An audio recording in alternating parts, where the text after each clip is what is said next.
Nós espíritas acreditamos que somos espíritos que temos um corpo. Acreditamos que somos imortais, que a vida continua após a morte do corpo físico. E que quando adquirimos esse senso de mortalidade, nosso sentido de vida muda completamente. Porque eu posso enxergar que eu não sou o Eduardo, eu estou o Eduardo. E tudo que acontece ao meu redor tem um outro impacto na minha vida. Mas acreditar nessa linha de raciocínio tem as suas dificuldades, porque a vida material, a vida na Terra nos fascina. É natural que nos fascina porque ela também é obra do Criador, é obra de Deus. Mas às vezes a gente erra o tom. A gente dá o valor à vida material maior do que o seu verdadeiro valor. E o capítulo 16 do Evangelho segundo o Espiritismo destaca bem essa questão de que a vida espiritual ela é mais valiosa do que a vida na Terra. E que a gente tenha que talvez mudar a maneira como a gente enxerga essa passagem física. E o capítulo 16 é intitulado Não se pode servir a Deus e a Mamon. E no Evangelho de Lucas, capítulo 16, versículo 13, está registrado da seguinte maneira, que ninguém pode servir a dois senhores, porque odiará a um e amará a outro, ou se prenderá a um e desprezará o outro. Não podeis servir simultaneamente a Deus e a Mamon. E na sequência, aproximou-se um rapaz a Jesus e questionou: Bom mestre, que bem devo fazer para adquirir a vida eterna? Aí Jesus dá uma chamada de atenção dizendo que ele não é bom só Deus o é, né? Porque Jesus, o único título que ele aceitava receber era o de mestre, porque realmente ele é o nosso grande professor. E aí Jesus, na sequência, ensina: se queres entrar na vida, guarda os mandamentos. E aí o rapaz questiona: que mandamentos? E aí Jesus repete: não matarás, não cometerás adultério, não furtarás, não darás testemunho falso. Honra teu pai e tua mãe e ama teu próximo como a ti mesmo. E aí o moço lhe replicou: tenho guardado todos esses mandamentos desde que cheguei à juventude, à mocidade. Que é o que ainda me falta? Então disse Jesus: se queres ser perfeito,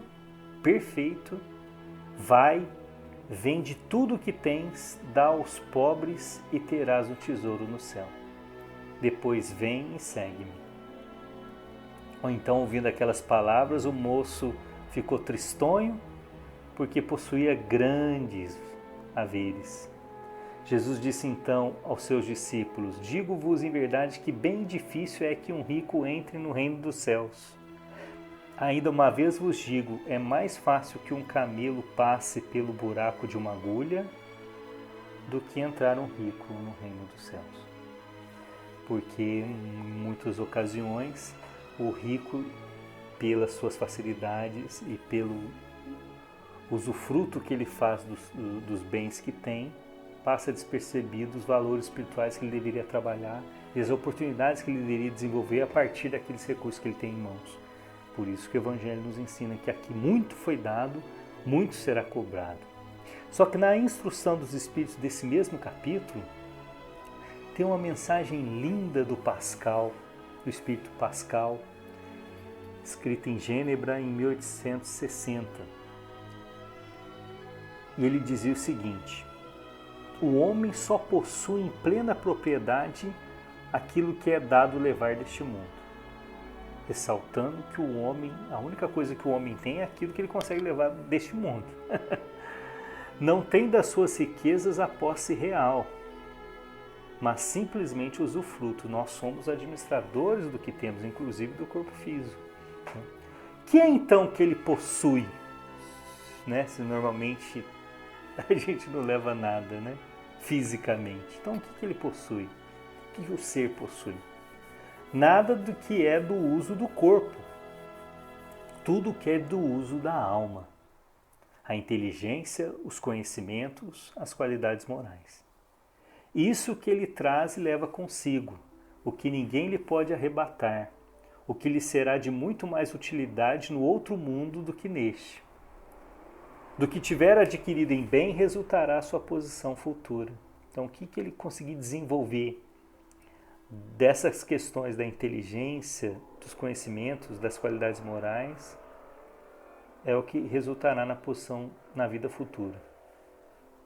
E aí ele faz uma analogia muito interessante. Ele fala que quando alguém vai a um país distante, constitui a sua bagagem de objetos utilizáveis nesse país, né? Então, ele não leva a casa inteira dentro da mala, ele leva só aquilo que ele vai utilizar. E não se preocupa com os que ali não lhe seriam úteis, né? Procedei do mesmo modo com relação à vida futura. É que a gente tem que fazer essa analogia em relação à vida após a morte. E aí quando a gente chegar lá, ninguém vai nos perguntar, o Espírito falando, quando chegar do lado de lá, ninguém vai perguntar quando tinha na terra, que posição ocupava, eras príncipe ou operário? Perguntar-lhe-ão, que trazes contigo? Não se avaliarão os bens nem os títulos, mas a soma das virtudes que o possuam. Ora, sob esse aspecto, pode o operário ser mais rico do que o príncipe. Responder-lhe-ão, os lugares aqui não se compram, conquistam-se por meio da prática do bem. Com a moeda terrestre há podido comprar campos, casas, palácios. Aqui tudo se paga com as qualidades da alma. És rico dessas qualidades? E aí o ministro Flaccus tem uma afirmação muito interessante no capítulo 1 do livro Libertação. Quando ele está dando uma palestra e o nosso querido André Luiz está assistindo, ele diz que sabemos hoje que o espírito humano lida com a razão há precisamente 40 mil anos. Olha que interessante, o espírito humano já atingiu a razão há mais de 40 mil anos. Nós, todavia, com o mesmo furioso ímpeto com que o homem de Neandertal aniquilava o companheiro a golpes de sílex, o homem da atualidade, classificada de gloriosa era das grandes potências, extermina o próprio irmão a tiros de fuzil.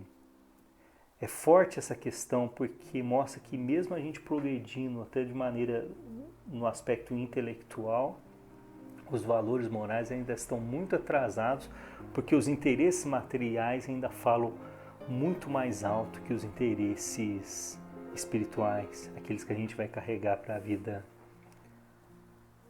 imortal. E aí a gente precisa recordar Deus, né? Nosso querido Criador.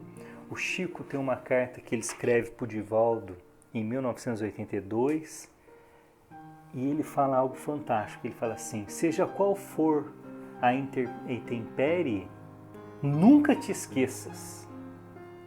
Deus é a força criadora do universo. Nunca te esqueça, Deus é a força criadora do universo.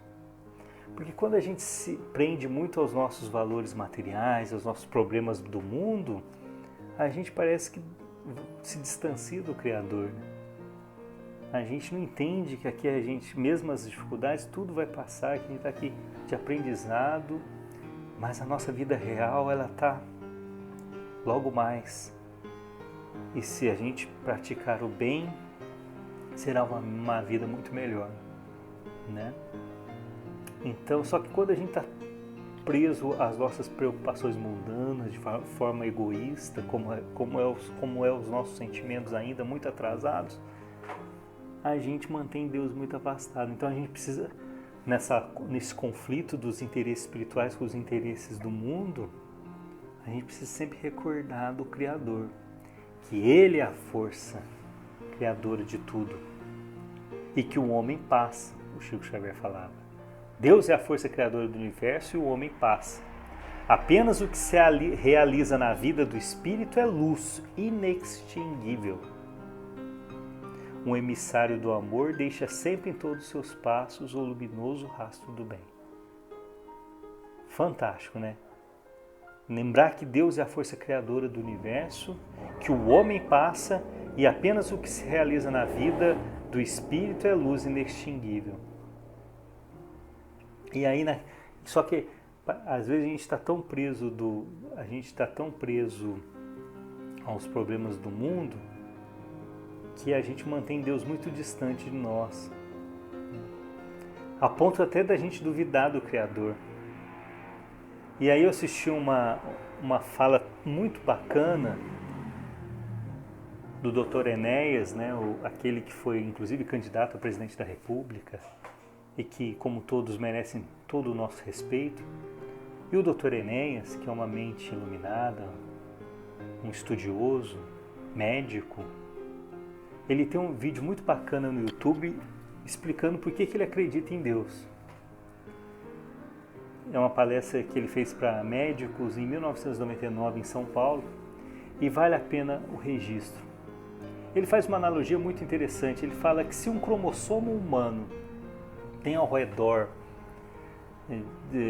seu redor 5 bilhões de nucleotídeos e, portanto, em torno de 20 bilhões de bases nitrogenadas, se admitirmos que cada base nitrogenada seja uma unidade de informação, aí ele faz até uma analogia como se fosse um bit, né?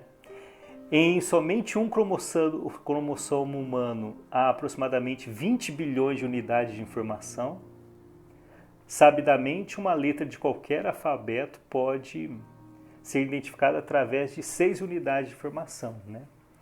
Uma letra pode ser identificada com 6 bits, né? A gente vê isso na área de tecnologia. Então, se dividirmos 20 bilhões por 6, teremos em torno de 3 bilhões de letras. Uma palavra, em média, precisa de 6 letras para ser escrita. Faz uma média de palavras, né? Se dividirmos 3 bilhões por 6, teremos em torno de 500 milhões de palavras.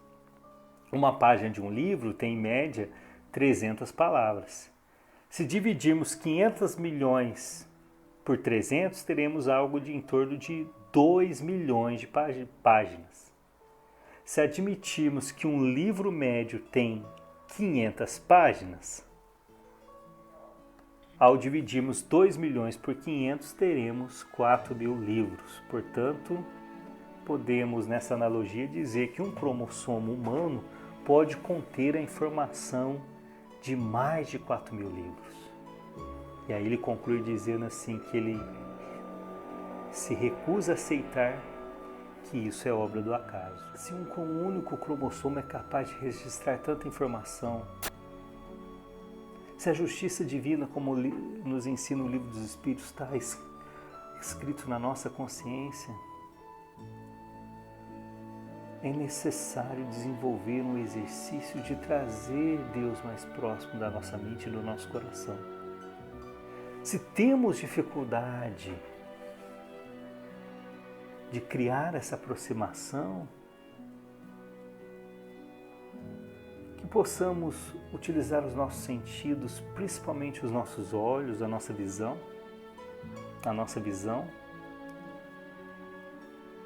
para perceber a perfeição da criação. E o maior exemplo que temos é o próprio Sol. E o ministro Flacos, no primeiro capítulo da Libertação, faz novamente uma lembrança do Sol, conforme Aniceto também nos ensinou lindamente em Os Mensageiros. E o ministro Flacos diz o seguinte: sabemos que o Sol opera por meio de radiações nutrindo maternalmente a vida a milhões de quilômetros. Sem nos referirmos às condições da matéria em que nos movimentamos, lembremos-nos de que em nosso sistema as existências mais rudimentares, desde os cumes iluminados aos recôncavos das trevas, estão sujeitas à sua influenciação. Quando Aniceto fala que o Sol é uma das obras mais incríveis do Criador, e aí vem o ministro Flaccus e nos apresenta que o Sol opera, irradia a sua energia, a sua luz, o seu calor para a vida a milhões de quilômetros, né? Tanto nas regiões, né, nas regiões mais trevosas, quanto os lugares sublimes, iluminados do nosso orbe, vamos dizer assim, os raios do Sol são vistos. É necessário registrar e entender em nosso coração e nossa mente que a vida na Terra é passageira, mas que somos algo muito maior do que os nossos sentidos nesse instante percebem. Muitas vezes a maneira como a gente leva a nossa vida aqui na Terra dificulta sentir a presença do Pai, do Criador.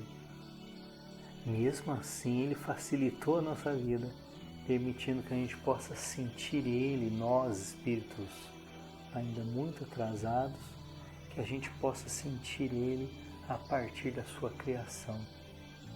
Então Deus está em toda parte. Talvez essa seja a informação mais valiosa que devemos levar nesse mundo, nessa vida temporária que é essa encarnação. Que mesmo estando aqui de passagem numa escola, Deus, tanto do lado de lá quanto daqui, está pertinho da gente. Que possamos ter fé em Deus e que isso possa contribuir no processo de transformação moral em que não só nós, mas o mundo inteiro anda precisando tanto.